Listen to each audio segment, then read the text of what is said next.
Salut, c'est Florent et bienvenue sur le podcast des Nouveaux Rentiers. Aujourd'hui, j'ai le plaisir d'accueillir Patrick du podcast Développement Royal et investisseur et entrepreneur. Et donc, salut Patrick. Merci beaucoup de m'avoir invité, d'avoir échangé sur notre plateforme commune Ocha qu'on peut citer, parce que c'est vraiment une plateforme quali. Et c'est grâce à elle qu'on s'est rencontrés et qu'on a l'occasion de faire ce podcast. Tout à fait. Alors, pour ceux qui te connaissent pas, Patrick, dis-nous un peu qui tu es, ce que tu as fait jusqu'à présent côté entrepreneuriat, côté investissement, etc. Alors, faut vachement se méfier parce que quand tu me donnes la parole comme ça, je peux, je peux tenir une heure tout seul. Non, blague à part. Donc, je m'appelle Patrick, j'ai 39 ans, je suis fonctionnaire, je suis gendarme actuellement.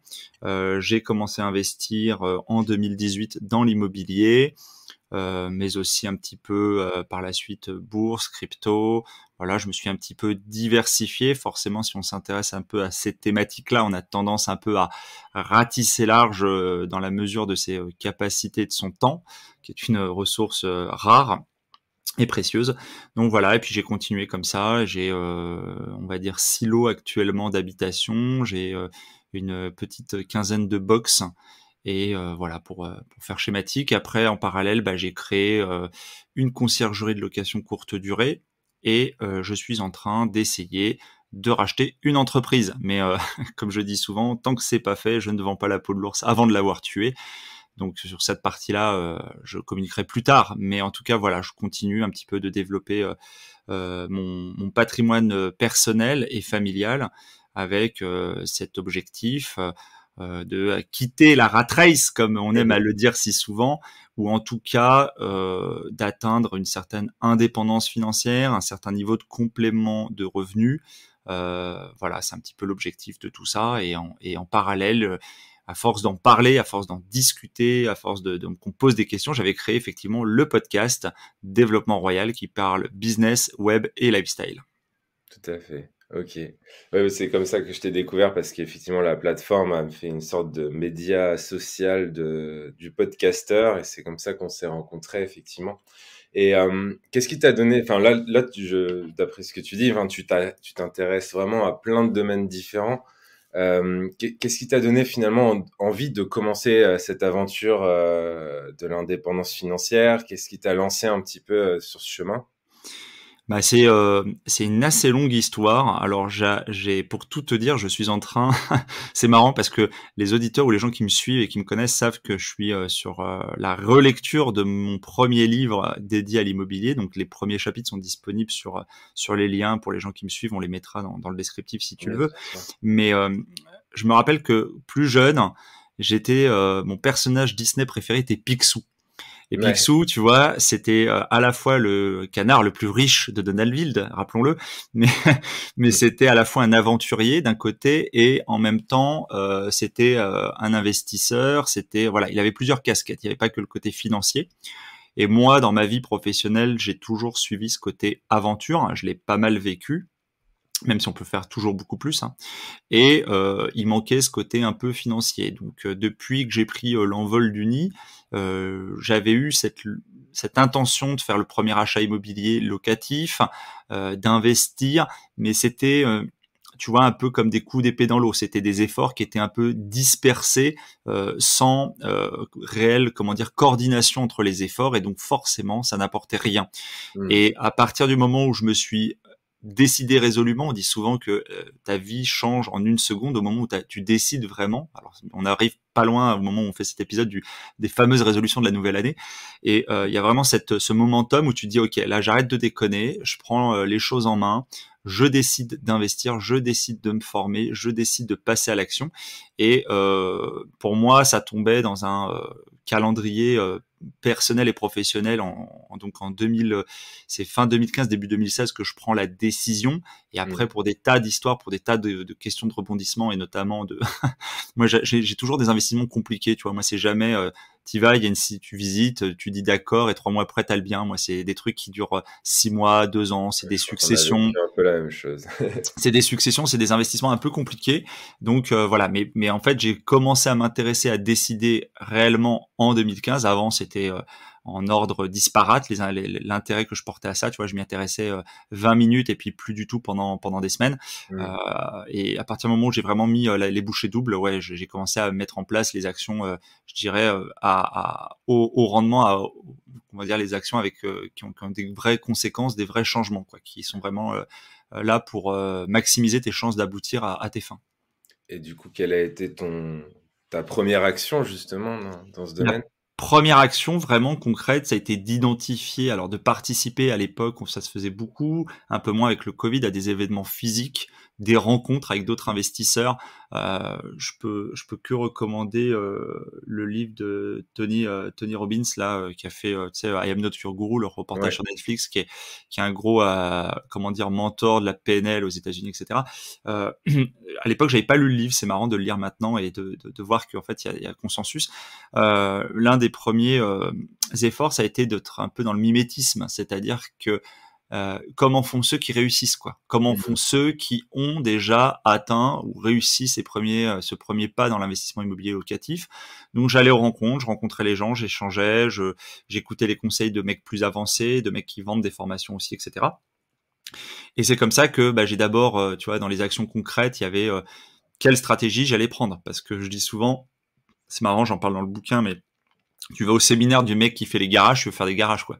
Tu vas au Ouais, c'est séminaire ça. du Ouais. mec, Faut le tu vas, suivre. tu vas à celui qui fait de la coloc, tu veux faire de la L'instinct. coloc, et tu vas à celui qui fait de l'immeuble de rapport, tu veux faire de l'immeuble de rapport. Mm. Et c'était très difficile de me fixer sur une stratégie. Quelque chose que j'ai appris avec le temps, c'est que en valeur absolue, tu peux tout comparer, mais en réalité, chaque parcours est propre. Il vaut mieux.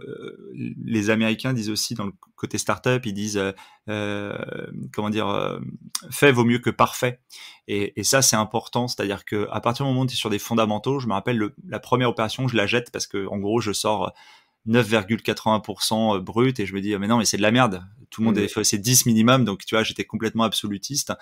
Puis tu vas à des soirées où t'es les mecs qui sont à 14 ou 16 et tu te dis mais alors mon 9,5 c'est de la merde. Mm. C'est pas aussi simple aujourd'hui, je le sais avec du recul et c'est bien par rapport à ceux qui peuvent nous écouter, qui se posent des questions, qui hésitent. Euh, Quel est le bon moment pour commencer? C'est maintenant. Il y a pas, alors on va dire ouais mais la bourse est au plus haut, mais l'immobilier est en bulle, etc. On Peu trouvera importe. toujours des prétextes pour pas commencer, quoi. Voilà, il y a toujours, il va toujours y avoir des opportunités, il y a toujours des séparations, des divorces, des successions, des machins. Il y aura, voilà. Donc moi, je dirais, voilà, mes premiers efforts, ça a été d'identifier une stratégie parmi d'autres. Donc je vais aller investir loin, puis finalement j'ai investi près parce que je pensais que ça serait pas possible près sur mon marché qui était très cher et très concurrentiel. C'est le cas, hein, j'ai mis 2 ans pour acheter dessus. Mm. Euh, j'ai finalement fait de la location courte durée au départ. Je pensais vraiment faire de la chambre étudiante dans une maison découpée ou un immeuble. Donc j'ai beaucoup cherché sur des secteurs étudiants. Mais tout ça, ça m'a donné lieu à des tableurs, à des calculs savants de prix du mètre carré, de rapports, des visites, etc.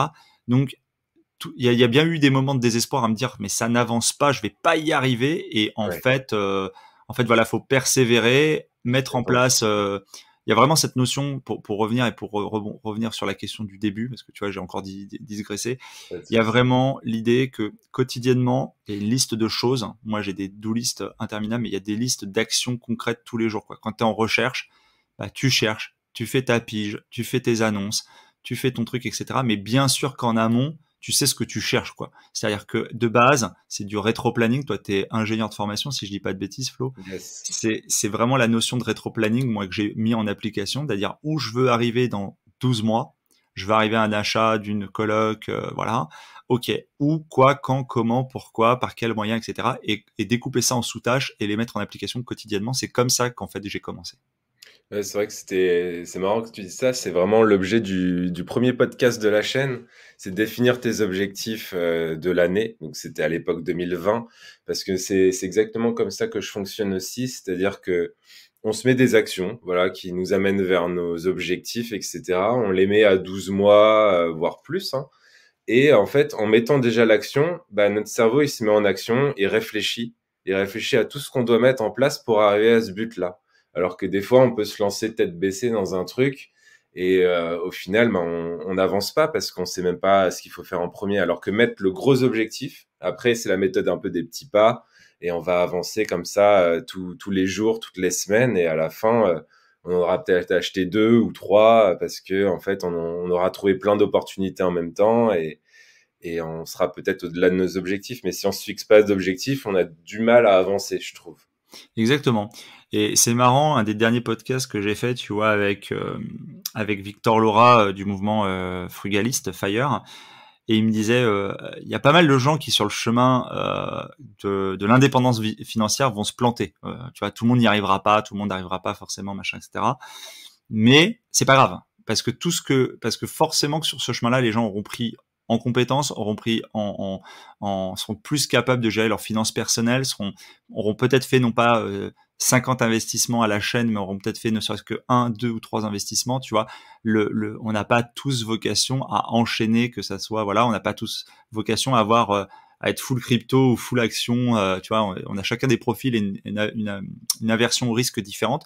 Mais par contre, on va forcément sur ce chemin-là, tu reprends le contrôle un peu de tes finances personnelles et donc de ta destinée. Et donc, potentiellement, ce que je dis toujours, hein, prendre la retraite anticipée, c'est top, mais déjà ne pas être en difficulté au moment de la retraite tout court, sur ces vieux jours, de se dire dans quelle situation je serai. Il y a envie de plus en plus vieux, il y a la notion de dépendance, les EHPAD coûtent une fesse, tu vois, il y a un rôle social à jouer pour les petits-enfants quand t'es grands-parents, et avec des retraites plus basses, ça va être compliqué de jouer ce rôle social. Ils en parlent très très bien sur le podcast, je crois que c'est sur le podcast de la Martingale qu'ils en parlent à un moment de ça. Voilà, c'est vraiment des questions sociétaux importantes, et maîtriser ses finances personnelles et avoir cette notion de préparer demain, de pas vivre comme dans la fable de La Fontaine, tu vois, comme la cigale et la fourmi, d'être plus. C'est vraiment tout ça qui est important, quoi. Provisionner un petit peu quand même, quoi. C'est ça. Et provisionner intelligemment, parce que au final, c'est ce que je dis aux gens. Je dis malheureusement, provisionner sur un livret A, c'est une catastrophe. C'est-à-dire que le réflexe français, on est très très bas de laine, livret A, etc. Mais c'est pas du tout. C'est dommage, parce qu'en fait, avec quelques actions concrètes, quelques, enfin, je veux dire, que tu sois sur des trackers, enfin sur des ETF, ou que tu sois sur, enfin toi pour en bourse, ou que tu aies quelques investissements locatifs, c'est quand même pas inaccessible au commun des mortels. Tout le monde n'est pas obligé, comme peut-être moi ou d'autres, de se taper les travaux et de vivre dans un chantier permanent, enfin de vivre dans des chantiers, etc. Je veux dire, chacun peut le faire à un niveau de se dire, bah écoute, je m'investis, je vais faire 5%, mais c'est déjà mieux que 0,5, quoi. Voilà. Ouais. Ouais, moi je le vois bien dans les personnes que j'appelle qui veulent rejoindre l'accompagnement. Souvent, on a des gens qui ont mis beaucoup sur des livrets A, voire carrément des comptes courants, qui touchent pas cet argent, et quelques personnes qui ont ouvert une assurance vie avec la banque, mais en France, on est très Pierre. Et le point commun en général, c'est que tout le monde a sa résidence principale, et puis après, on va voir le banquier, on ouvre une assurance vie. Alors, c'est toujours mieux qu'un livret A, une assurance vie, mais on peut faire quand même des choses qui sont beaucoup plus sympathiques. Et puis, sur 10-20 ans, bah, ça prépare justement la retraite et ça nous permet d'arriver à la retraite avec des montants qui sont confortables, des rentes qu'on peut se reverser. Si on a fait un petit peu d'immobilier en plus, bon, bah, on a sûrement remboursé notre prêt.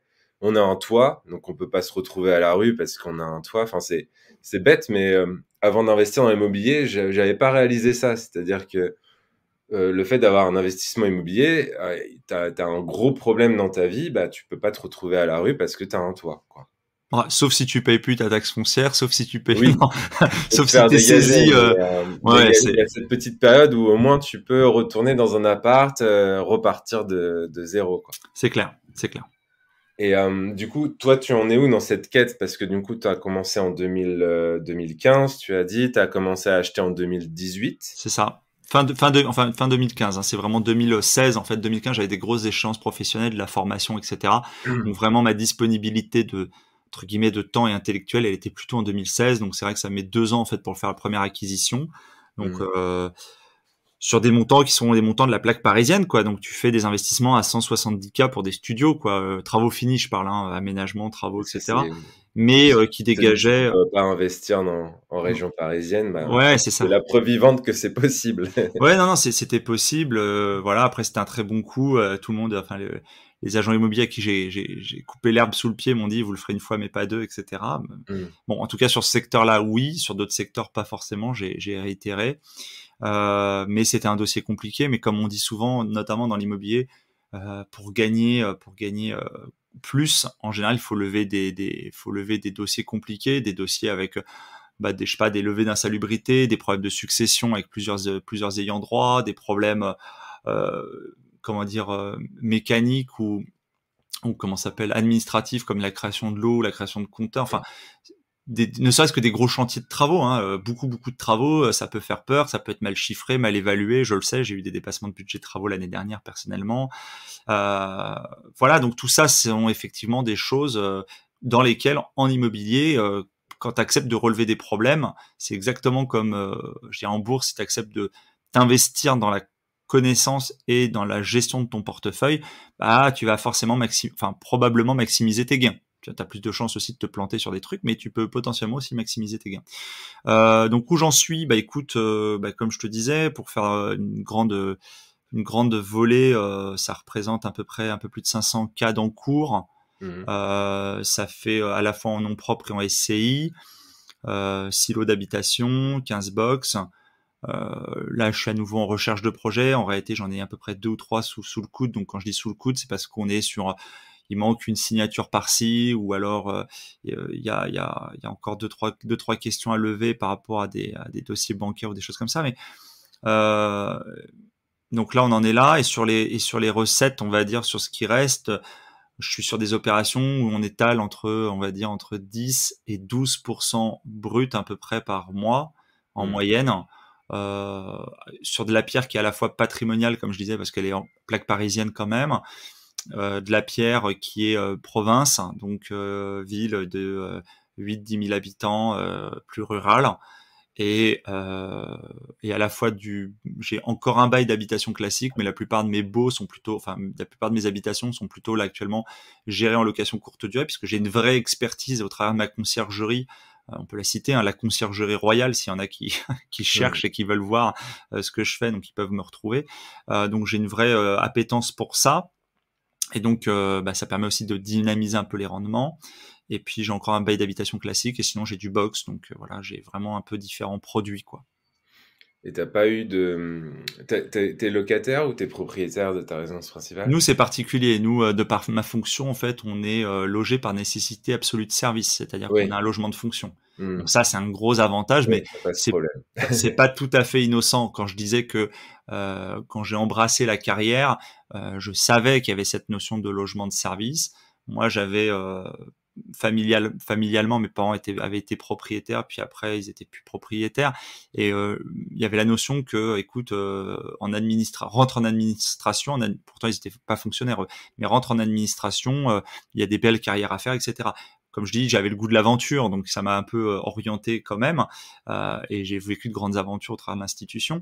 Mais la notion, quand je suis rentré, je suis rentré tard, je suis rentré sur une carrière ce qu'on appelle un peu tardive à 25 ans. La notion du logement qui était disponible en fonction en plus de ta situation familiale, c'est-à-dire que plus tu as des enfants, plus tu peux prétendre à des logements, je dirais F3, F4, etc., par rapport à ta situation familiale, avec la contrainte de la disponibilité, hein, tout temps, tout lieu, etc., de l'institution. C'était quelque chose qui, je savais, allait probablement m'aider le jour où j'allais faire de l'investissement locatif. Je m'étais dit, tiens, ça va être certainement un avantage. Voilà. Ouais, parce que tu baisses. Non, tu payes pas du tout le loyer dans ces cas-là, c'est ça? Non, T'as tu un loyer qui est participes très aux petit. charges. Non, t'as pas dans ma situation, dans mon institution, t'as pas de loyer, t'as une participation aux charges. Après, en fonction, il existe des tas de métiers où les gens ont des logements d'astreinte, de services, etc., qui sont parfois des avantages en nature à rentrer dans leur rémunération par rapport à des contraintes. Tu vois, j'ai pas le détail, mais je pense que, tu vois, genre, il peut y avoir peut-être un garde-pêche ou des trucs comme ça, ou tu sais, des mecs de l'ONF, par exemple, l'Office national des forêts. Tu peux avoir des métiers où les gens, je sais pas, le gars qui s'occupe d'une écluse ou d'un truc comme ça, il peut peut-être avoir un logement de service. T'as des saisonniers qui ont des logements, tu vois, ils font la saison à la montagne, la saison à la mer, ils ont des logements, souvent. Donc, il y a plein de cas de figure, mais c'est toujours, j'avais vu un article là-dedans, on peut citer Le Revenu, je crois, c'est le magazine Le Revenu, qui faisait l'analyse de quelqu'un qui avait qui a fait une grande carrière dans le saisonnier, je crois, un truc comme ça. Et il disait, attention, ouais, de bien voir ça comme un avantage et surtout de pas tout cramer, quoi, de prendre le loyer virtuel qu'il aurait payé et peut-être de l'injecter dans un investissement, dans de l'épargne, Ouais, ça fait un etc. effort d'épargne. Enfin, le loyer, surtout en région parisienne, c'est quand même une grosse charge dans un budget un salaire. Donc c'est vrai que tu aurais pu tomber aussi dans le fait de je dépense toute ma thune, j'ai plein d'argent, mais toi, t'as acheté, t'as investi, t'as mis de côté, et Mais du coup, c'est tardivement, Mm. parce qu'en fait, au début, ça te brûle les doigts, tu vois. Moi, je dis souvent, je suis pas du tout à la base, je suis pas du tout un frugaliste, hein. Je suis quelqu'un Ah bah, qui, tu dépenses et tout alors. non, Ça a non, changé. pas tout, mais en fait, j'aime bien. Mon but, si tu veux, c'est pas de vivre frugaliste toute ma vie. Je fais cet effort, si tu veux, parce que il y a une phrase aussi qui dit comme ça. Les mecs souvent se disent, tu sais, c'est ces pensées limitantes. C'est, bah, je peux pas le faire parce que j'ai pas les moyens. Mm. Bah, prends le problème à l'envers. Si c'est ce que tu veux, comment faire pour y arriver? Tu vois, le gars, je vais exagérer, le gars qui veut une Porsche, il dit, mais je pourrais jamais avoir une Porsche. Bah, moi, je dis J'espère souvent, qu'il mais l'aura jamais, quoi. bah, je dis, pose-toi plutôt la question, comment pourrais-tu faire pour en avoir une? Je veux dire, légalement, éthiquement parlant, sans aller faire une pyramide de Ponzi et rouler les gens dans la farine, mais comment pourrais-tu arriver à en avoir une? Ah, bah, il faudrait que je gagne tant. Ok. Bah, comment tu peux faire pour essayer de gagner tant? Ah, bah, il faudrait peut-être que je change de job ou je reprenne mes études. Bah, ok. Bah, est-ce que tu es capable de le faire? Bah, ouais, est-ce que tu as la capacité? Enfin, tu vois, en fait, tu vas te mettre dans un autre état d'esprit. C'est important pour les gens qui nous écoutent.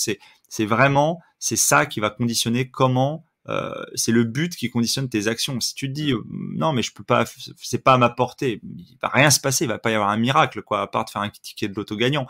Mais par contre, si tu te donnes les moyens, il va se passer des choses. Peut-être pas 100% de la réussite, mais il va en tout cas se passer des choses. Moi, je suis toujours incroyablement surpris par la biographie de comment ça s'appelle de Schwarzenegger, où tu vois le Ouais, mec qui part j'ai vu aussi. d'Autriche et devient gouvernateur. Alors il y a plein d'histoires au travers de ça, mais est-ce que ça sera encore possible aujourd'hui? J'en sais rien, mais en tout cas, Il a un parcours de folie, quoi. de fou. Ouais, c'est un truc de malade. Donc Dans un stade où il a pas de toilette, limite pas de toilette dans une cabane en Autriche c'est à ça. gouverneur de Californie, quoi. Ouais, et puis avec la carrière au cinéma qu'il a eu, donc après Ouais. on n'aime pas sa filmographie, mais c'est pas ça encore qu'on juge, c'est pas la qualité du truc ou du mec, c'est le parcours qui est assez incroyable. Mm.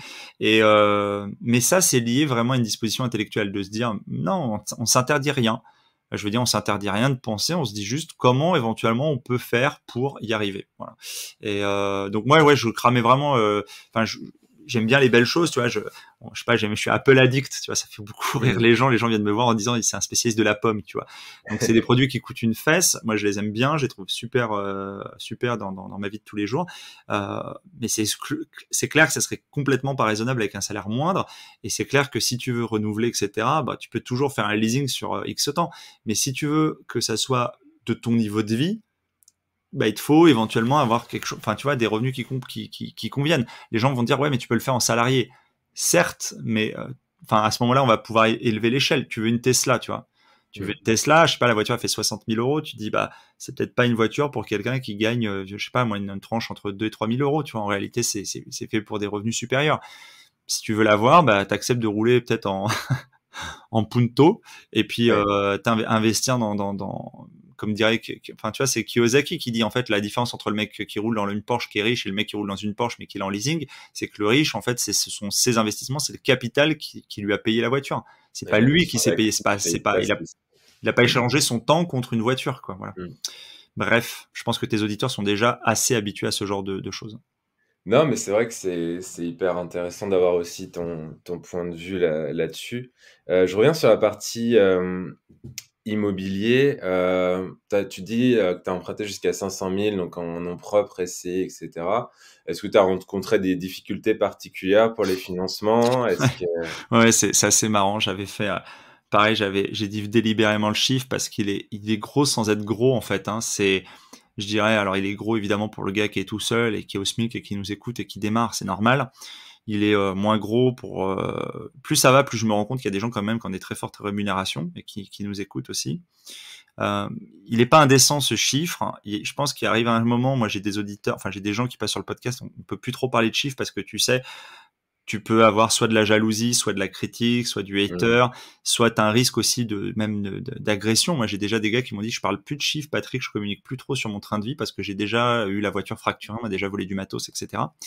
Et ce que je comprends tout à fait, c'est regrettable, mais c'est réel. Donc c'est toujours bien de le souligner quand on a des auditeurs, que les gens sachent quand certains des invités acceptent de partager leurs chiffres. Donc pour revenir sur ce montant, ça a été la première fois pas difficile, hein, c'était le premier investissement, je veux dire c'était entre guillemets même le plus facile.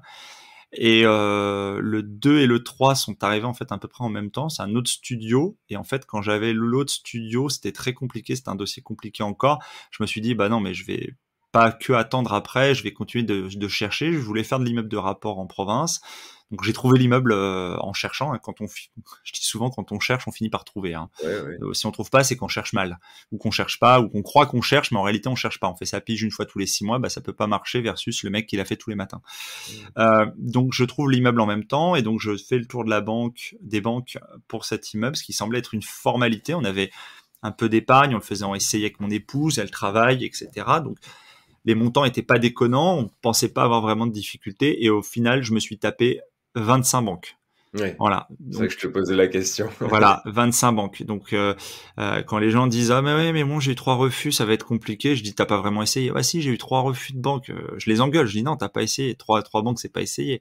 Ouais. Essayer, c'est prendre son bâton de pèlerin, c'est de se taper 25 banques. J'ai fait les banques régionales là où se trouvait l'immeuble, j'ai fait les banques autour de chez moi, les banques franciliennes, j'ai fait les banques en ligne, j'ai fait même les banques hyper confidentielles entre guillemets, style la Caixa, mais même tu vois les HSBC, j'en passe, c'est des meilleurs. J'avais des banques d'affaires, des espèces de banques privées et tout. Franchement, ça marchait pas. Et puis en fait, ça a été un concours de circonstances. Ma femme a un commerce, et quand j'avais contacté la banque qui jouxte son commerce et dont elle est cliente, hein, pour le pro, on m'avait dit ah non, on peut rien faire pour vous. Et finalement, j'ai eu un accord de principe d'une banque en ligne, et quand je suis retourné voir du coup non pas la banque de ma femme, mais une autre agence de la même enseigne, j'ai été accueilli par la directrice d'agence. On était en financement entre guillemets, pas pro, mais financement. Quand tu es en SCI, souvent tu passes par les directeurs d'agence. Mmh. Et là, j'ai tombé sur la bonne conseillère. Et bon, les gens, je pense, sont habitués, mais c'est souvent une question de personne. Donc du coup, ton réseau, tes recommandations, et finalement, quand tu trouves le bon interlocuteur, c'est ça qui aide tout. Et c'est cette enseigne et cette directrice, et donc et puis son staff au-dessus, hein, elle s'est engagée, elle s'est entre guillemets portée garant pour nous sans nous connaître, en disant moi je crois dans votre projet, je crois dans votre profil, je crois, etc., etc. Mmh. Et ben c'est grâce à elle qu'on a eu numéro 2 et numéro 3, donc quasiment pas simultanément, mais on a eu l'immeuble.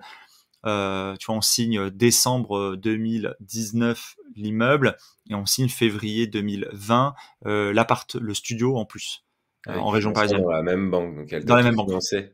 Ouais, c'est elle qui a tout financé, ouais. Alors que le projet numéro 1 était pas du tout chez eux, quoi, de base. Voilà, donc aujourd'hui, c'est un partenaire de confiance. Ils savent que je suis à nouveau en recherche. On s'est mis d'accord à peu près sur les montants des opérations sur lesquelles je peux aller éventuellement. Euh, voilà, mais cette confiance, elle se bâtit dans la durée. En fait, il faut comprendre comment une banque gagne, sur quoi elle gagne. Tu vois, on lui fait pas des petits dans le dos. On essaie de mettre les différents produits annexes qui l'intéressent chez eux pour leurs objectifs. Mmh. Voilà, et puis on travaille. Assurance habitation, les portables, des fois, Ouais, ouais, il y en a certaines, c'est ça. Après, bah, les assurances vie. si c'est, tu sais, ça me fait souvent rire. Si les gens me disent, ah ouais, mais là, ça me coûte 5 euros de plus sur l'assurance bagnole. Je dis, certes, mais t'as financé un truc qui vaut peut-être, tu vois, 200 ou Mmh. 250 000 euros. Donc peut-être que, puis bon, c'est très bien. Tu rentres un an l'assurance voiture, ou 2 ans ou 3 ans, et puis peut-être qu'à un moment donné, tu peux dire, écoutez, bon là. Ils gagnent aussi de l'argent avec le mouvement bancaire. Donc, si tu as tes comptes de la boîte chez eux, enfin de la SCI, tes comptes perso de toi, de madame chez eux, etc., l'assurance, je sais pas moi, le livret à des enfants et tout ça, au final, quand il y a du mouvement bancaire sur les comptes avec les cartes bancaires et le coût des cartes bancaires, ils gagnent de l'argent là-dessus aussi. Donc, il y a un juste milieu. Personne n'a dit qu'il fallait que ton opérateur de téléphonie mobile, c'était forcément le crédit mutuel pour les 20 prochaines années. Oui, c'est ça, c'est un engagement qui est sur le moment, qui te permet d'avoir Oui, de puis tu crédit. laisses, Après aussi, si on veut s'inscrire dans du long terme, c'est quand même mieux voilà. de tout laisser. Oui, tout Une laisser ou fois qu'on a laisser le un bon certain temps, partenaire, ou laisser quoi. un certain temps. Des fois, ça peut se comprendre que tu te dis, écoutez, si tu retires un téléphone au bout de 2 ans, ils vont pas t'en vouloir, quoi. Je pense En tout pas. cas, c'est une bonne expérience de vie pour ceux qui se disent, voilà, comme tu dis, qui ont eu un ou deux refus et puis qui arrêtent là.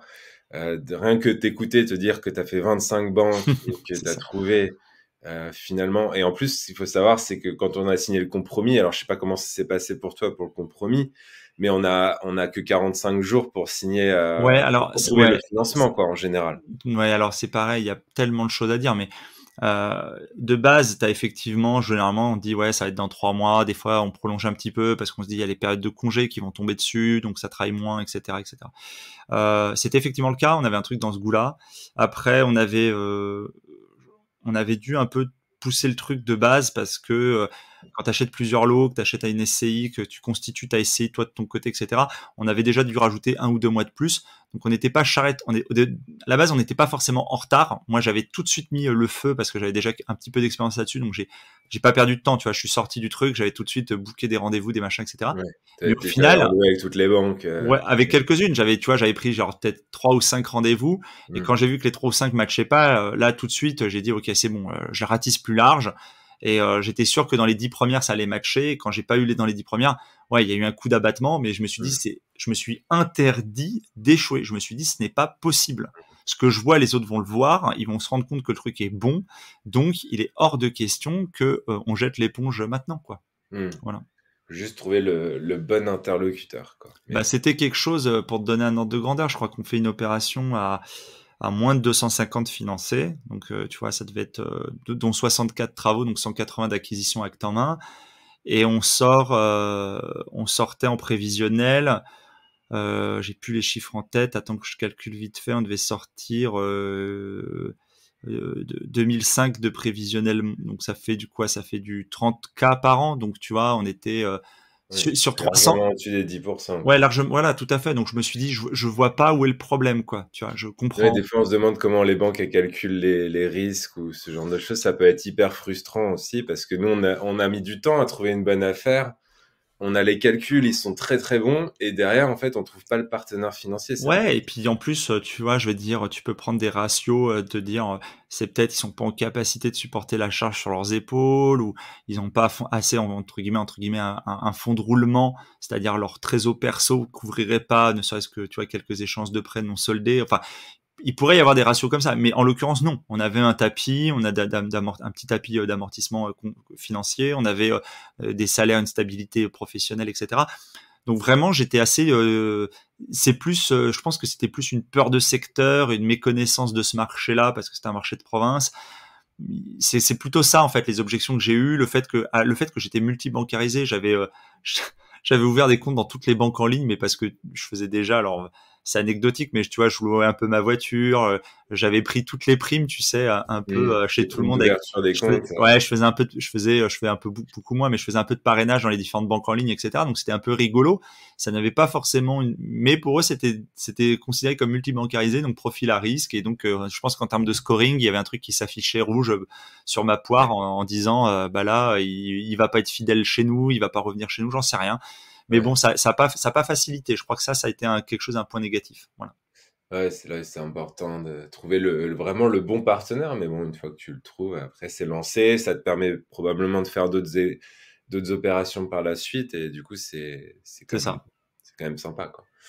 Moi, c'est vrai que j'ai eu la même expérience que toi. J'ai à peu près le même encours que toi. Et j'ai voulu en acheter un dernier avant de quitter mon CDI. Et ça, très peu de gens le savent. Mais en fait, j'ai pas eu l'emprunt. Pour le coup, j'en ai fait une trentaine aussi. J'en ai fait une trentaine. Moi, j'avais que 45 jours parce que c'était encore en nom propre. Et je pense que j'aurais fini par trouver, mais là, c'est le vendeur qui m'a mis un stop.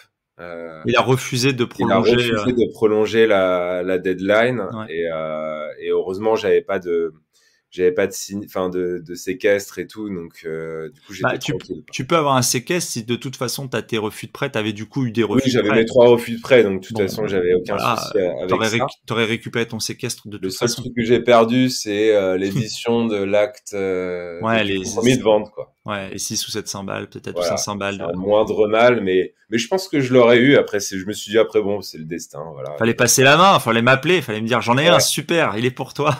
Ouais, c'était pas dans la région où j'avais l'habitude d'acheter. C'était peut-être un peu comme toi, un peu moins confortable aussi. Voilà, c'est difficile ça. C'est là où il faut arriver vraiment avec un dossier béton, avec un truc bien travaillé, un Word avec tous les chiffres, Ah les mais c'est photos. moi les mecs me l'ont souvent dit, ils m'ont dit mais attendez, on m'a jamais fait des présentations comme ça quoi. Mm. J'arrive, j'ai le PPT, Ouais, les 8 ou 10 slides, les tableaux, les machins, les mecs ils se disent mais attendez, c'est qui ces ovnis, tu vois. Donc ouais, non, ça c'est moi marrant. j'ai eu la même chose avec bah, la fille voulait me présenter ensuite le directeur d'agence, donc je lui ai dit bonjour et tout parce qu'elle était tellement surprise. Elle dit ça fait 20 ans que je fais ça et j'ai jamais vu un dossier comme ça. Et bon, j'ai pas eu le prêt, hein, parce qu'après le Ouais, ils me l'ont directeur fait le coup d'agence il m'a aussi. dit Ouais. bonjour, mais Ouais, il m'a pas filé. ouais, j'ai eu le cas aussi. Ah, ouais, vous êtes, t'as l'impression que t'es invité à Mm. une soirée, t'es l'amuseur public, mais par contre, on te file pas le prêt pour autant, quoi. Ouais, non, C'est j'ai eu ça. le cas. Donc ouais, ça c'est le grosse histoire, mais bon, il faut pas sauter les étapes aussi. Il faut se dire voilà, je veux acheter un bien immobilier. Dans quel secteur je cherche, qu'est-ce que je cherche. Ensuite, les visites, on trouve, on finance. Il faut pas se dire, faut pas le faire le truc à l'envers en se disant je vais pas arriver à te trouver de financement parce que sinon en fait t'avances pas et puis tu fais rien quoi. C'est ça. Mais à partir du moment où t'as Puis voilà, il y a tellement d'échelles, en fait, ça, c'est les échelles 1 de la compréhension du truc, mais après, tu t'aperçois que même si tu, même si une opération, tu peux pas la faire parce que t'es pas dimensionné pour, potentiellement, tu peux t'associer, potentiellement, tu peux passer la main à quelqu'un, tu peux devenir, entre guillemets, apporteur d'affaires pour cette personne-là qui peut éventuellement, tu vois, demain celui qui nous écoute, il a des compétences, il trouve des choses, mais il est pas capable de toutes les faire parce que bah, c'est trop compliqué ou il a pas les fonds. Il va peut-être trouver un sponsor, un mec qui lui a les fonds et ils hmm, vont partager le deal entre un qui s'occupe bah, justement de la recherche des acquisitions, des suivis de chantier, etc. Et l'autre qui va sponsor, qui va prendre sa part parce qu'il est le financier. Donc, mais ça c'est voilà, c'est ce genre de choses qu'on découvre qu'on n'anticipe pas forcément, qu'on n'a pas forcément même l'idée que ça peut exister, puis on s'aperçoit un jour que un gars peut te contacter un gars qui a l'habitude de réussir des trucs et puis lui dire bah tiens ce que tu fais m'intéresse et j'aimerais bien qu'on s'associe. Voilà. hmm. Ouais, il y a toujours un moyen, il y a toujours des solutions à trouver par rapport à l'immobilier. Et, Je dis souvent il y aura toujours des problèmes et il faut toujours trouver les solutions. ouais. Ouais, tu Et vois, c'est d'ailleurs, en parlant de problèmes, l'immobilier te pose pas trop de problèmes? c'est très variable, c'est très très variable. Je suis c'est marrant parce que bah, du coup j'ai une conciergerie donc je gère mes biens comme ceux de mes propriétaires, de mes clients propriétaires. J'ai deux types de clients, j'ai les clients locataires et les clients propriétaires.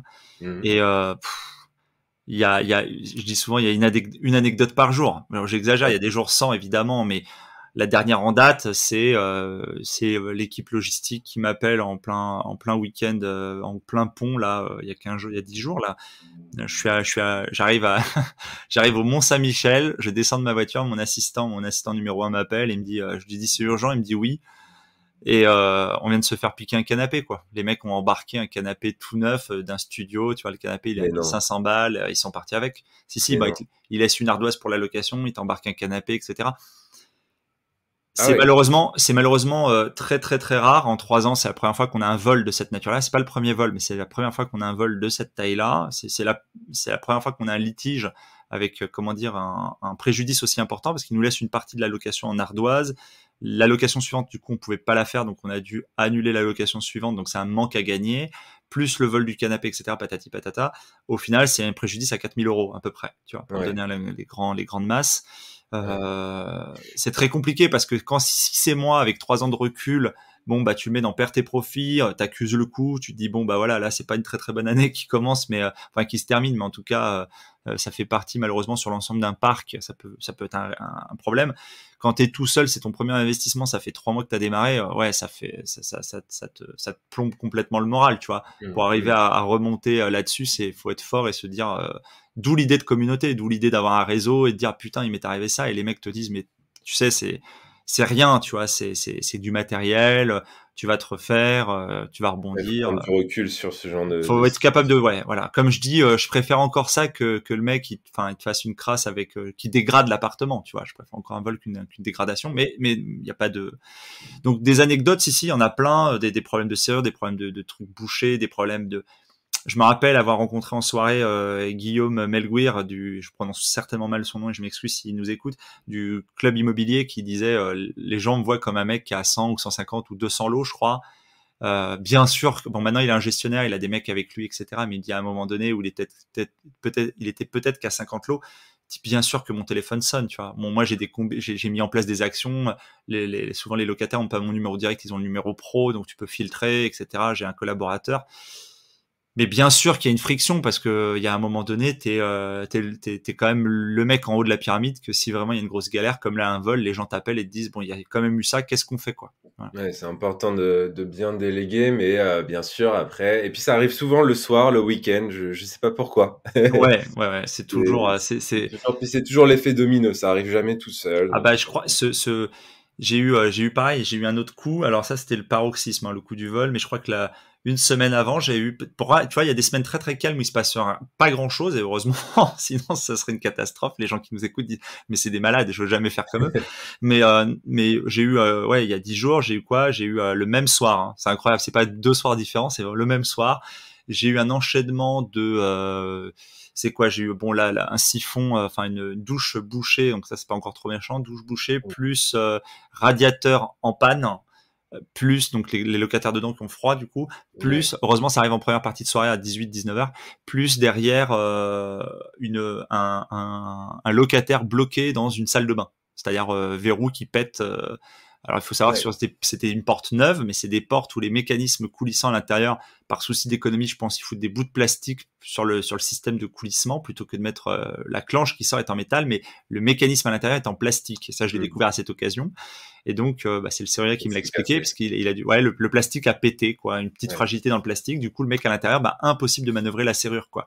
Donc, avant qu'il attaque la porte à la masse, parce c'était des ouvriers du bâtiment, ou avant qu'ils mettent un coup de disqueuse ou quoi que ce soit, j'ai envoyé un gars, mais heureusement, j'ai trouvé un gars, tu vois, à 19h, juste avant la fermeture des artisans. J'ai réussi à trouver un gars qui a bien voulu se déplacer et tout, mais d'où la nécessité aussi quand tu es sur un secteur d'avoir l'équipe de mecs capables de te dépanner. Donc là, un bon plombier, un bon plombier, un bon élec, un bon menuisier, un bon serrurier, si possible doubler les postes, tu vois, c'est bien d'en avoir 2 de chaque, comme ça quand il y en a un qui est en congé. Non, mais c'est important. Ouais, c'est ça. C'est hyper important, puis en plus c'est vrai qu'on en parle pas forcément des difficultés, c'est pour ça que je voulais avoir un peu ton ressenti. Je dis souvent aux gars, je dis les mecs dans les chaînes YouTube, et moi j'ai une chaîne YouTube aussi, tu vois, tu parles des réussites, tu parles des trucs, mais t'as pas forcément, enfin, tu penses pas forcément, c'est pas que t'as pas envie, c'est que tu penses pas forcément à dire les gros fails, tu vois, les gros échecs, ça tu les mets plus par écrit dans un livre, tu vois, c'est pour ça que j'ai écrit le bouquin. C'est à chaque fois qu'il m'arrive une anecdote, mais attends, mais c'est à chaque fois qu'il m'arrive une anecdote, je l'écris j'utilise une application qui s'appelle Day One, que je conseille, qui est topissime d'ailleurs pour tenir un journal.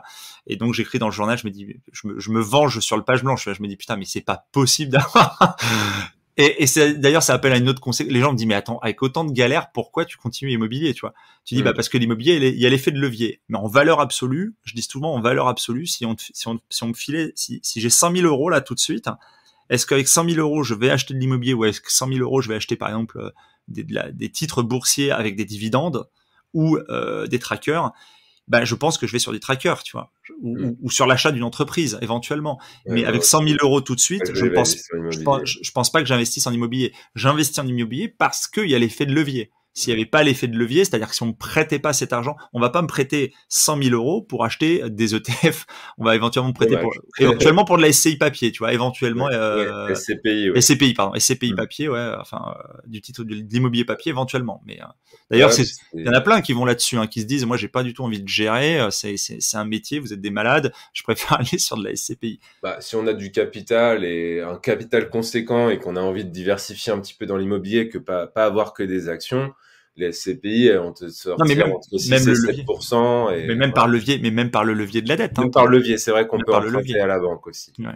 Alors après, sans apport, c'est plus dur de faire un truc qui s'auto-équilibre, je pense. Mais Aucune idée. Franchement, je me suis pas assez intéressé, je te dirais une connerie, je sais pas. Mais ça, c'est le je suis next pas sûr. step aussi Je pour suis moi. pas sûr parce que j'en connais par relation qui allaient en faire ou qui ont fait de la SCPI. Je crois qu'ils ont fait de l'apport pour le coup, peut-être plus Mm. que du 110%, puisque c'est important de le dire, hein. Moi, tous mes investissements à ce jour, je les ai faits sans apport. Mm. J'ai, Souvent, les alors, gens croient que c'est pas possible. Donc c'est bien que tu le ouais, précises.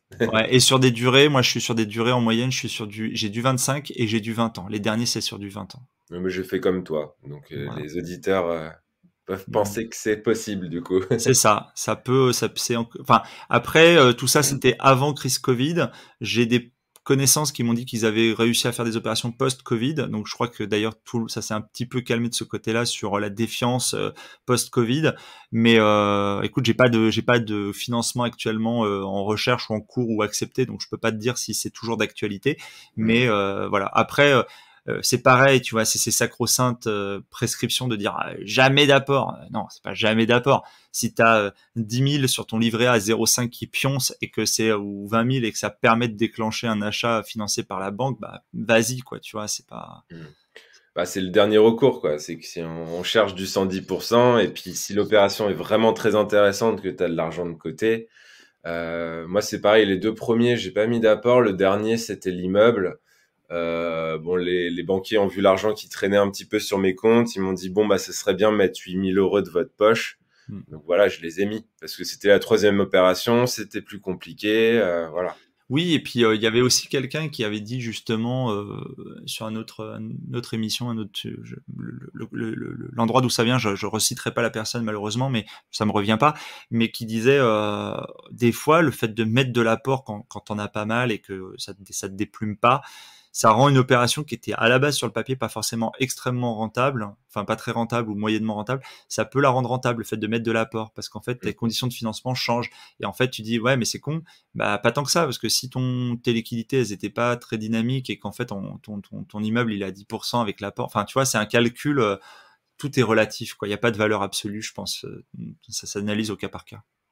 Dans ton parcours vers l'indépendance financière, quelle est ta plus grosse difficulté, tu penses? Le plus gros frein que tu as eu Ouais, le plus dans gros 5, frein, 6 ans? ouais, le plus gros frein, la vitesse d'exécution, elle est vachement liée à ta situation personnelle.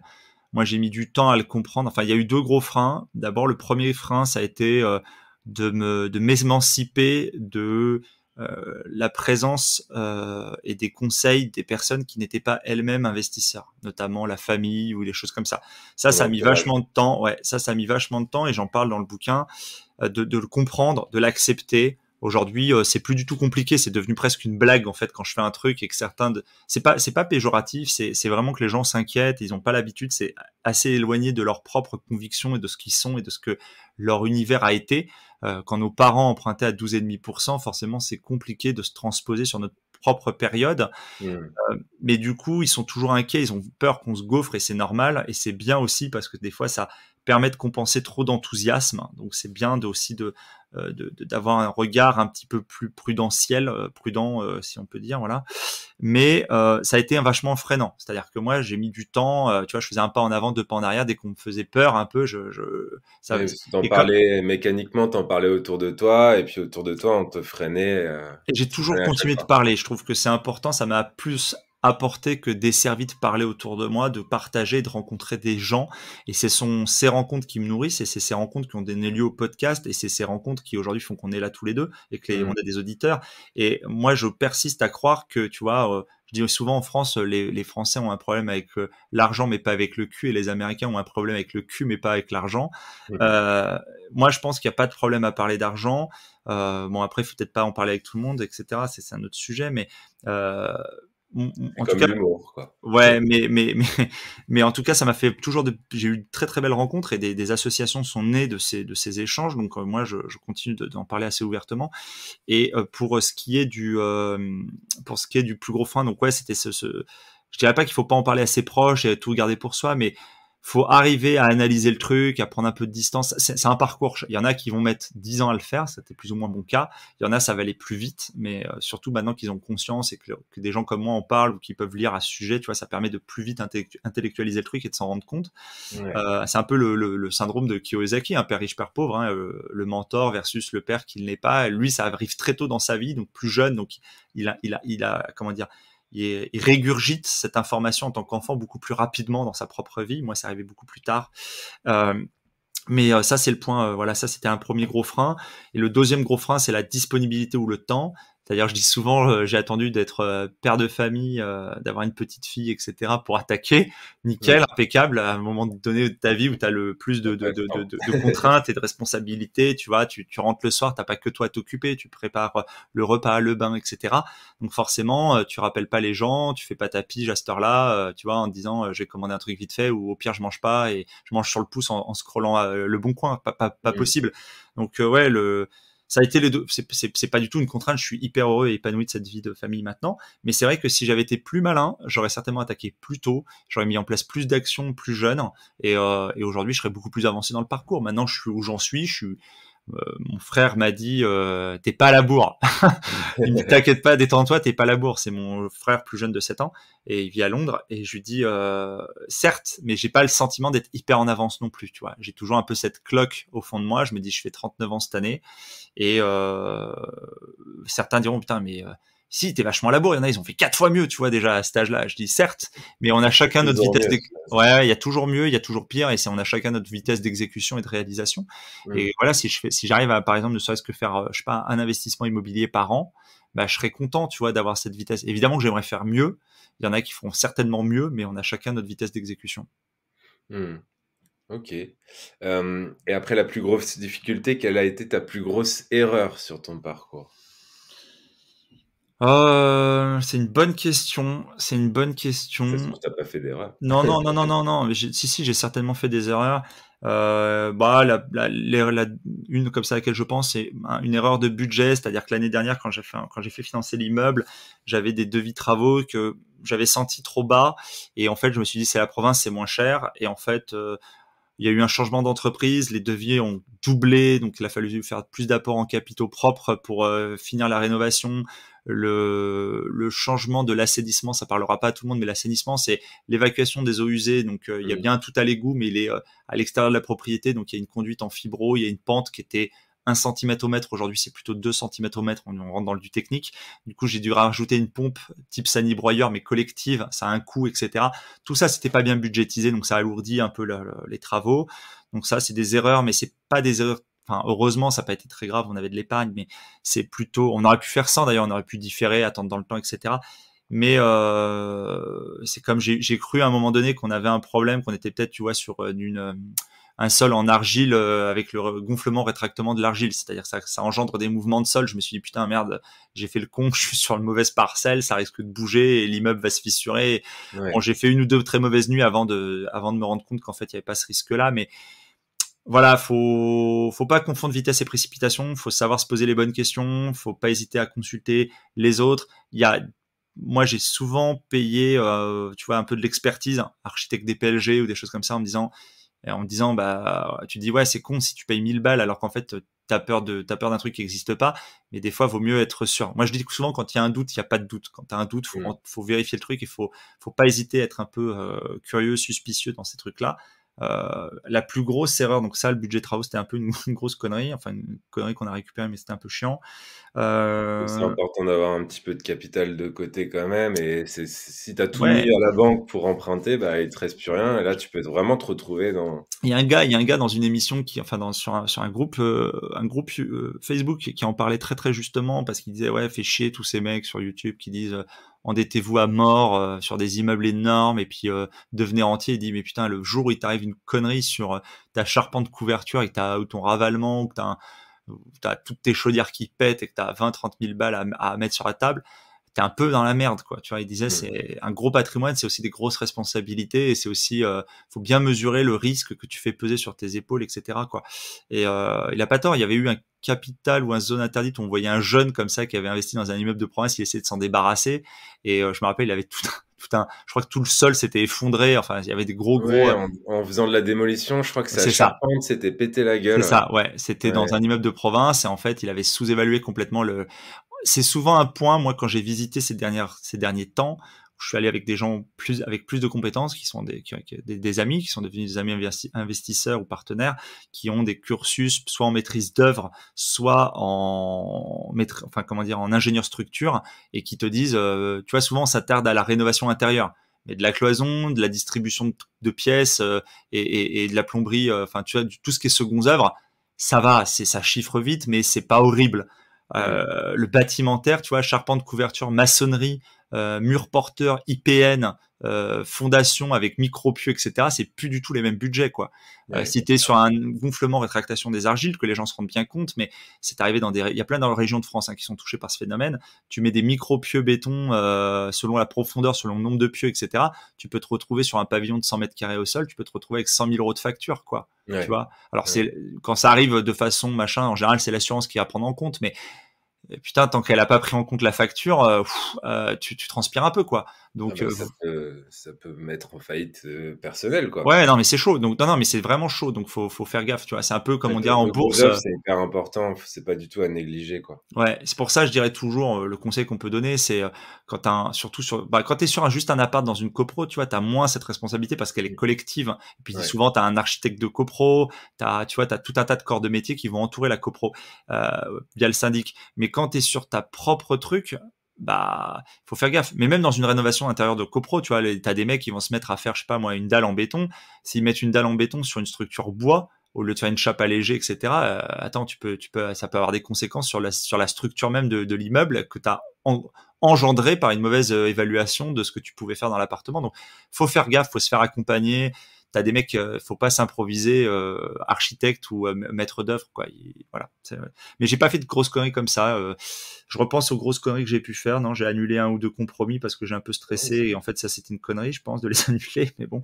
Mais j'ai un petit conseil côté travaux, côté bien vérifier les murs, la charpente, la toiture. Parce qu'effectivement, à l'intérieur, après, c'est que du placo, de l'électricité, ça se change. Ça se rénove, ça se change, mais par contre, s'il y a le toit qui se pète la gueule, c'est un autre problème. Les assainnissements, ouais, ça c'est le conseil qu'on peut donner. Ouais, j'ai eu le même problème aussi quand j'ai acheté mon immeuble, je me suis retrouvé avec une mare de caca dans mon jardin. Ouais, j'avais l'odeur, hein. Je savais qu'il y avait un truc de ce côté-là, mais j'ai pas bien évalué justement en amont ce qu'il fallait faire. Donc je m'étais pas fait accompagner. Voilà, c'est clairement, je m'étais pas fait accompagner. J'étais un peu trop confiant. J'étais parti de l'univers de j'ai un studio. Je passe à l'immeuble et pour moi c'était juste une multiplication. Non, il y avait d'autres incidences. Même si je le savais, je les avais clairement sous-évalués. Voilà. Les vendeurs vont bien se cacher de le dire aussi en général. Ouais, ça alors les agents immobiliers il y a des très bons certainement même certains qui nous écoutent, mais en l'occurrence sur ce coup-là, c'était vraiment des pieds nickelés, quoi. Ils étaient vraiment à la rue. Ils avaient, enfin bref, je peux même pas tout dire parce qu'on devrait faire un épisode entier dédié aux négligences, ouais, c'est clair. On nous écouterait plus. Si tu repartais de zéro aujourd'hui, avec ton expérience maintenant, quelle serait ta première action? Qu'est-ce que tu mettrais en place rapidement si tu repartais de zéro? Je reprendrais, je pense que je réidentifierais, c'est un peu ce qui se passe à chaque fois, je réitère assez peu le même modèle, tu vois. J'ai fait appartement francilien, j'ai fait immeuble de province, re-appartement francilien, mais un peu différent. Et là, en ce moment, je suis partagé entre refaire immeuble de province ou faire colocation peut-être de province, tu vois, notamment. Et j'ai également encore un appartement francilien dans un tiroir et de la promotion. Tu vois, j'ai également un dossier de promotion dans un tiroir, là, un terrain avec promotion R+4, normalement un immeuble de à peu près 2000 mètres carrés, surface plancher, potentiellement si ça aboutit. Mais bon, ça fait un moment que je suis dessus. Pour l'instant, il ne peut pas aboutir, il faut être patient. C'est un peu la pêche, tu sais, tu prends des gardons détruites et puis t'espères qu'il y a un brochet qui mord. Et donc, non, qu'est-ce que je ferais pour commencer, quoi. Je pense que ce que je ferais, c'est surtout c'est de structurer au maximum. Tu vois, moi, j'utilise un outil qui est extraordinaire, dont je fais la publicité partout, qui est en plus gratuit dans un usage de base, qui s'appelle Notion, Notion.io, qui est un outil organisationnel que j'utilise notamment pour mes do lists, pour mes projets, pour prendre plein de notes. J'ai presque décroché d'Evernote, j'ai encore un peu Evernote, mais presque plus. Le Notion est vraiment beaucoup plus puissant.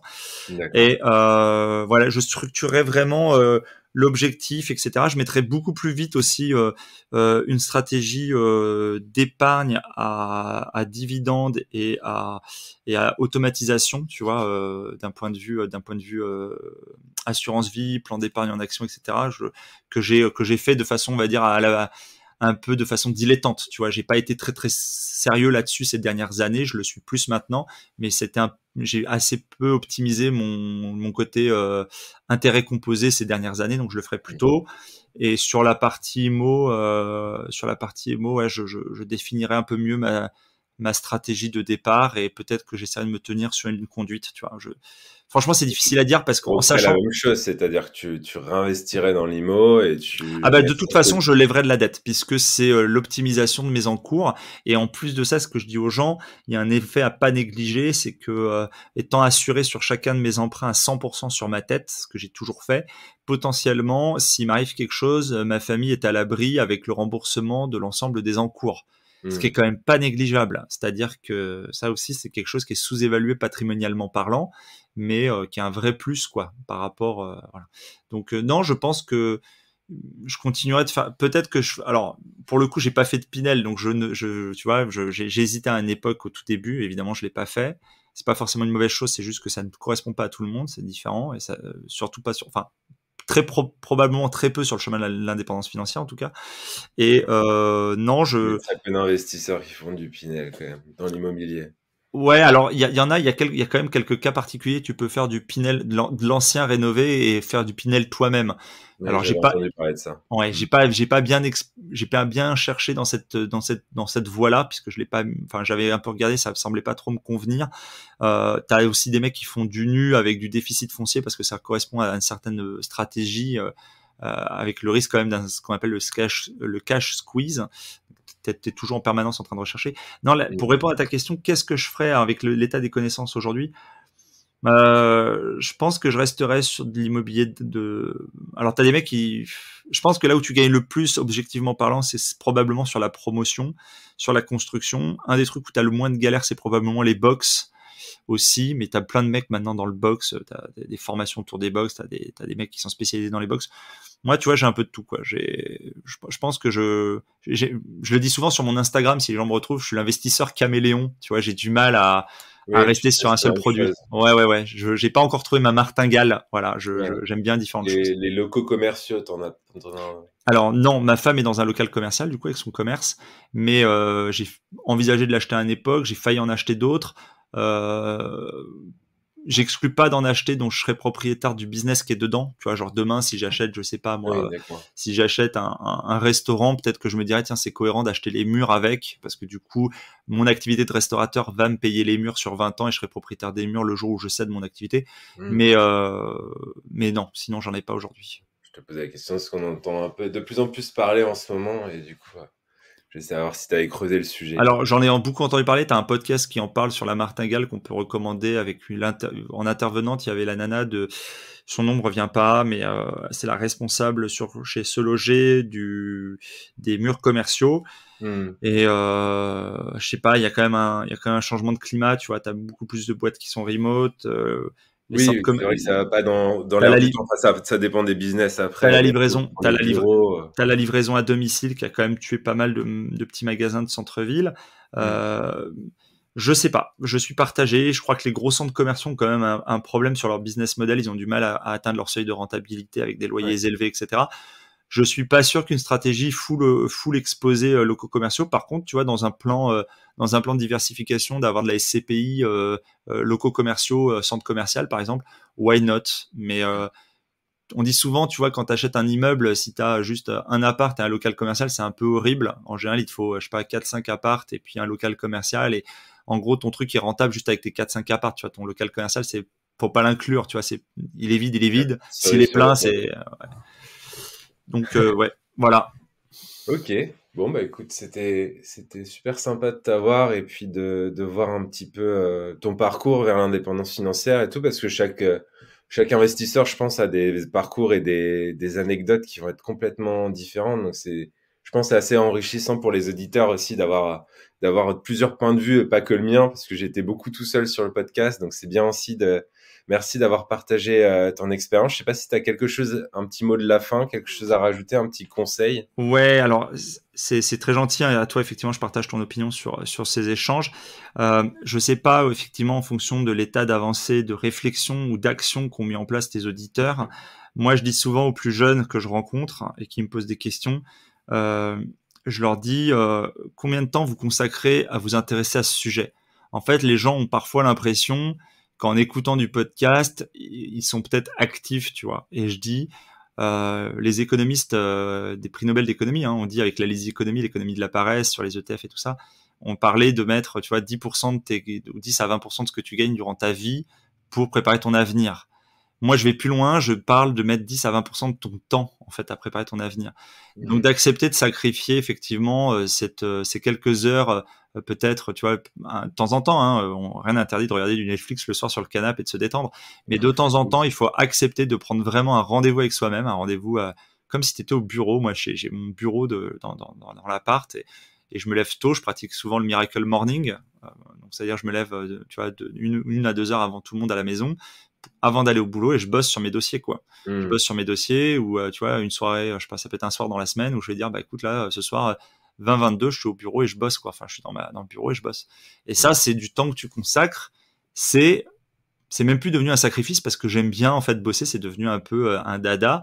Alors il y a des fois je coupe, hein, comme tout le monde, je vais au ciné, je regarde Netflix, etc. Mais c'est en tout cas voilà, si je pouvais donner un conseil, c'est consacrer réellement ce temps. Prenez vraiment, essayez de vraiment d'évaluer le temps que vous passez à vous préoccuper de ce sujet-là et soyez vraiment actifs. Moi il y a des gens qui me disent ils ont passé 200 heures à sélectionner leur prochaine bagnole, mais par contre ils ont pris 20 minutes à aller à acheter un Pinel, quoi. Mhm. Ouais, J'exagère à peine, hein, ou à sélectionner leur assurance vie, ou peu ouais, importe. Donc on soyez, met voilà, pas mettez en place forcément des actions. l'accent au Voilà, bon endroit des fois. Et c'est vrai que Internet aussi donne ce travers. Bon, les podcasts, ça reste aussi parmi les médias de communication, mais c'est le problème, c'est que moi, ça m'est arrivé aussi parce que moi, tu vois, je m'intéresse au sujet depuis 2009. Et en fait, je suis pas passé à l'action avant Alors, j'ai investi en bourse, mais côté immobilier, je suis passé à l'action qu'en 2016. Donc, c'est quand même passé 5 ans où qu'est-ce que j'ai fait? J'ai consommé de l'information sur Internet, en fait. Alors que bah, mettre une alerte sur le bon coin, commencer à chercher des choses, c'est pas hyper compliqué. c'est ça. Euh, Faire des et visites, comparer, faire des tableurs, essayer d'être un peu, en fait, de morceler les choses en tâches, c'est un peu d'ailleurs le programme, c'est ce que c'est pour ça que j'avais créé, j'étais en train de créer le programme, comment dire, lié à mon branding, en fait, qui était un programme d'accompagnement autour, justement, de la mise en place des actions. C'est-à-dire, hmm, j'avais appelé ça super organisé. Parce que les ouais, gens me disent, mais comment il fait le type? Je dis, ouais. bah, il a, il a une hygiène d'organisation qui est assez particulière et qui est encore perfectible, hein. Faut dire ce qu'il y a, tout est toujours perfectible. Oui, parce que tu as toujours ton travail à côté, tu as ta famille, C'est ça, etc. Et c'est et ça, tu continues à développer tout ça. c'est Donc, ça. Continuer c'est de une tout histoire chercher. de volonté, quoi. C'est pas une histoire de temps. Ouais, et c'est intéressant, c'est la volonté et la motivation. La différence entre les deux, c'est que t'en as une qui est hyper sporadique, tu vois, c'est genre t'es Hmm, motivé un matin pour aller courir. Par hmm. contre, la volonté de réitérer ça tous les jours, y compris les jours de pluie et les jours de neige pendant des mois, c'est différent. Tu vois, c'est la persévérance qui est vraiment le maître mot de tout ça. Ouais, Voilà, faut avoir vraiment une volonté de faire un truc qui nous porte, où effectivement, des galères, il y en aura, mais tu as la volonté de continuer, il y a un objectif, il est là, c'est ça, et puis de temps en temps, tu te mets en boule et puis tu repars, quoi. c'est ça. C'est comme ça. Up and down. Yes. Bah, c'est la vie d'entrepreneur de manière générale. Je pense que voilà, C'est il y a ça. des hauts, il y a des bas. C'est les couples, c'est pareil. La vie, c'est comme ça, en fait. Et faut juste l'accepter, mais pas tout arrêter alors que tu as commencé quelque chose, quoi. Et c'est ça qui serait dommage parce que tu touches peut-être ton petit immeuble ou ton Faut, petit achat d'appartement du doigt et peut-être que tu vas t'arrêter. faut pas perdre de vue l'objectif, tu vois. Moi, j'ai un mur de visualisation, tu vois. Tu vois tes objectifs, tu dis, OK, l'objectif, c'est ça, objectif à atteindre. Bon, bah, allez, aujourd'hui est une mauvaise journée, demain sera meilleur, et puis, on Ouais, repart, quoi. On repart. ouais. Et puis trouver un équilibre avec tout ça, avec le perso, continuer de s'amuser, prendre du plaisir en chemin, que ce soit pas une contrainte. Parce que pour l'avoir vécu, devenir indépendant financièrement, c'était comme l'aboutissement d'un objectif de 10 ans. Et après, j'étais pas forcément plus heureux, en fait. J'avais juste atteint mon objectif. Ouais, c'est ça. Et on repart et on fait autre chose et on se relance et on fait plein de choses. Et voilà, c'est pas une fin en soi. C'est pour ça qu'il faut prendre du plaisir en chemin. Il faut s'amuser parce que, bah, en fait, après, la vie continue et Mais on moi, fait. je pense que tu l'as vu, mais les auditeurs peuvent aller voir la chaîne YouTube. J'ai un énorme kiff. Là, je fais du vlog immobilier. Je me marre de fou. Après, j'ai mon acolyte, j'ai Quentin, mon pote avec qui on sillonne nos chantiers, etc., enfin mes chantiers, etc. Non, il y a vraiment beaucoup de kiff quand on a du temps. Moi, je m'éclate dans la réalisation aussi, mais j'ai pas toujours le temps de tout faire. Hein. Je participe, mais je fais pas tout, loin de là. Non, il faut y trouver. Mais tu m'aurais dit il y a 5 ans ou il y a 6 ans, un matin, t'iras à la plateforme du bâtiment chercher tes visseuses Hilti et puis tu vas te retrouver à monter des cloisons. Je t'aurais dit mais t'es malade, c'est sûr que non. Je suis nul à chier en travaux. Et en fait maintenant, tu vois, tu te perfectionnes, t'apprends. Mon père aussi me dit ça, tu vois, mon père qui était dubitatif par rapport à tout ça à l'époque. Il me dit mais comment tu pouvais être aussi nul en algèbre à l'école et être aussi bon à compter Pour maintenant? calculer des. Ouais, je dis c'est ça, c'est de la comptabilité appliquée. Ouais, Ouais. Bah ouais, il faut juste la volonté et puis c'est c'est ça. parti, quoi. Ok Patrick, bah merci beaucoup en tout cas d'être intervenu sur le podcast. Pour ceux qui veulent te suivre, quel est le meilleur moyen en ce moment Bah, de voir un petit peu? je partage beaucoup un peu enfin beaucoup, le plus que j'y arrive sur le feed Instagram, donc développement espace royal. D'accord. Il y a le podcast et la chaîne YouTube du même nom, donc développement avec un espace royal, donc ils me Tout est retrouveront assez cohérent. facilement. Et puis sinon, bah, pour ceux qui auraient de la location courte durée, aujourd'hui on était surtout en Île-de-France et dans le Grand Ouest, et on se développe maintenant un petit peu partout. S'ils cherchent une conciergerie un petit peu différente des autres, je pense, des grands acteurs, ils peuvent aussi me solliciter sur le site directement de la conciergerie, le www.la-conciergerie-royal.com. Et voilà, Ok, bah on mettra tous les liens pas en de problème, description aussi du il n'y podcast. a pas Et de puis, souci. bah, merci beaucoup et Merci à à toi. bientôt. À bientôt. Ciao, ciao. Ciao, ciao.